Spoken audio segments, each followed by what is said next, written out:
ஒரு ஊரிலே விடாமுயற்சி என்று அழைக்கப்படும் ஒரு சிறுமி இருந்தாள். அவள் பிறந்ததிலிருந்து எல்லோருமே அவளை குறை கூறிக்கொண்டே இருந்தார்கள்.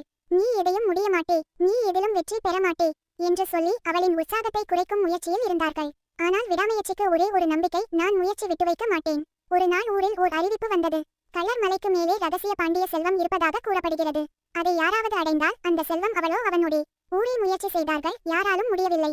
விடாமுயற்சி மட்டும்தான் புன்னகையுடன் கிளம்பினாள். மலை மிக உயரமாக இருந்தது. மழை பொழிந்தது. காற்று வேகமாக வீசியது. விடாமுயற்சி பல முறை கீழே விழுந்தாள்.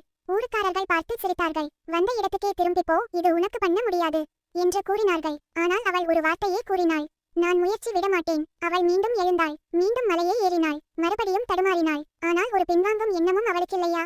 அந்த கடைசி முயற்சியில் விடாமுயற்சி சென்று பாண்டிய செல்வத்தை அடைந்தாள்.